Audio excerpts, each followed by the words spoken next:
For those of you who don't know, my name is Rick White, and I'll be acting as the moderator this evening for the panel discussion. And the questions are those that we've accumulated over the many years. They seem to be the same questions that come back time and time again. And we thought this would be a great opportunity to go ahead and address some of the tougher questions that we're asked. And while I would like all of the panelists to comment, I'd like to start by asking Renee this first question and asking if she would address it directly, and then others can chime in as necessary or as they see appropriate. But here's the question. And these, again, are questions that have come in from the media, from researchers, et cetera, critics and fans alike. Families have been relocating from old public housing sites since 1995. We're all familiar with the redevelopment that has happened on these sites. It's clear that the revitalized sites are commercially successful. However, a relatively few number of residents who lived at the former public housing site have returned to the new development.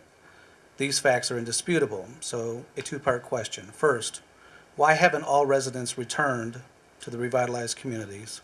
And second, why aren't these revitalized communities, instead of just being 30 or 40% public housing eligible, why aren't they closer to 100%?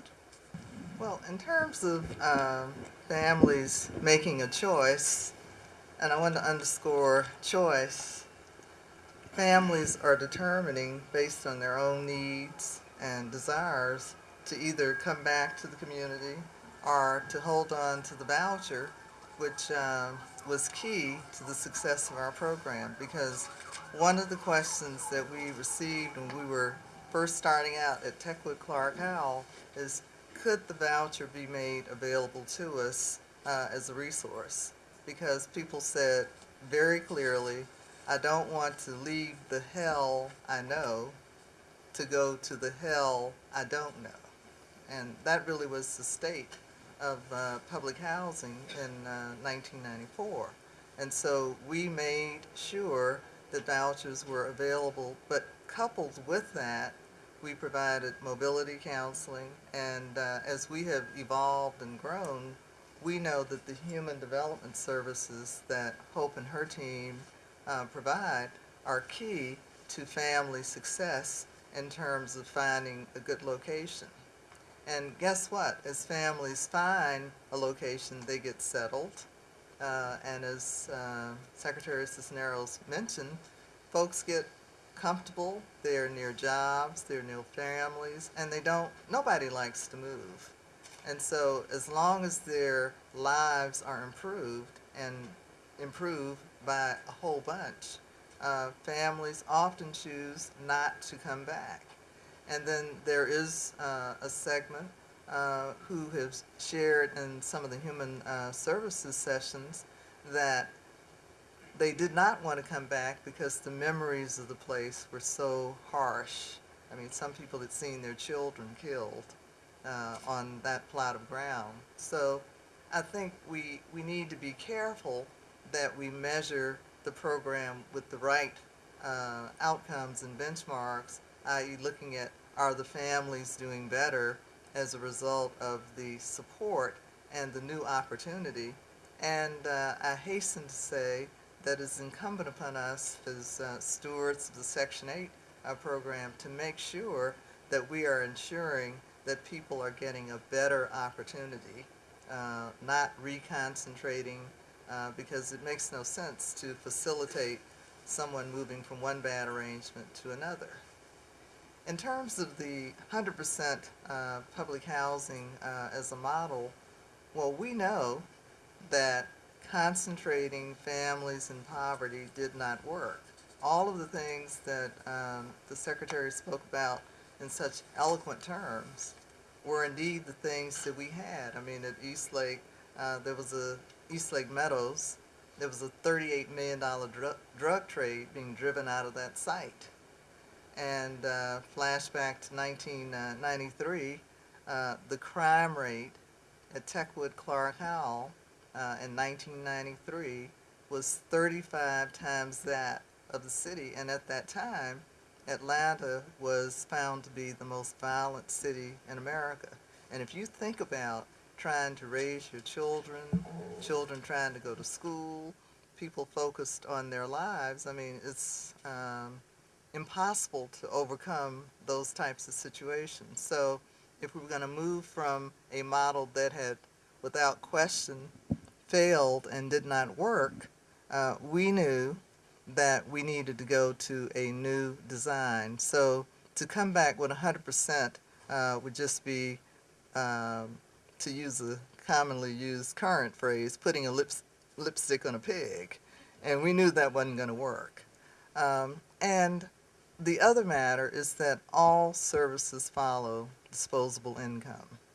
And if you think about all the debates and concerns and focus that we look at in terms of the health of families who live in public housing, well, guess what? There are no decent retail establishments around them, so there isn't green groceries, there aren't health clubs, all of those things. The schools are terrible. We talked about in each case in Atlanta, there was always a captive, failing elementary school, which if you think about a bad living environment and you couple that with a failed school arrangement, you could almost write the script. So I hope we're all smarter than that, because clearly what we should be doing as larger community members and all of these wonderful stakeholders and players and national leaders is creating communities where the majority, or 90+% of our citizens, can achieve the American dream. So we know that concentrating families in poverty does not work. I mean, the research has established it, and I was so happy the Secretary mentioned the research by the Urban Institute, because what has been established, so I think we're over that battle, is that when families move out of these concentrated areas, they indeed are faring better, regardless of whether they use the voucher as a resource or coming back to a mixed income arrangement. So I think we need to build on that and go from there. Egbert, is there, from a developer's perspective, is there? This is really pretty simple. The issue for us was, first of all, the easy answer is it doesn't make sense to go towards the 100% public housing because we've been there, done that, it didn't work, so why try to recreate it? Now, the easier answer for us is we were never in the business of developing public housing communities. We had never done one, never desired to do one, but the concept of creating a healthy and sustainable community that had a mix of units for lower income families seamlessly integrated into the development made sense. It made sense because as a developer, as Renee said, economics are important. Disposable income is critical. You can decide to create concentrated poverty, but if you look at the services needed, I don't know any businesses that say, oh boy, this is a great place for me to sell my goods because there's no income in the community. Okay, so once you understand that, or the ones that say that, you've got to really be concerned because whatever they're selling isn't something you would want.